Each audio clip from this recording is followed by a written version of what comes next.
today at Tropical Fruit World. This is part of our project management program. We're having an excursion. The students are coming to learn about all the different projects that they have here at Tropical Fruit World and have a fabulous day together.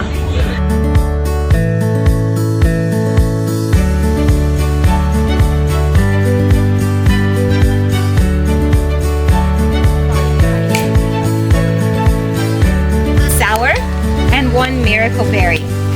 Have just a little taste of the calamansi so you know that it's sour. Take the miracle berry, chew it, move it around your mouth. You need that protein.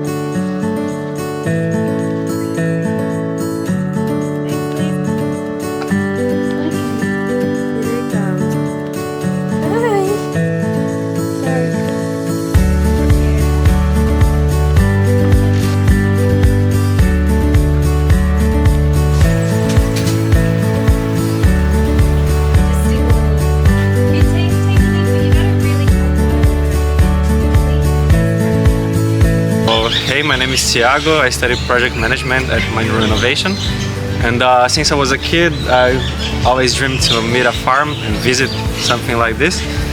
So it was a great experience out of the classroom with my classmates, Lisa, and thanks Mindroom.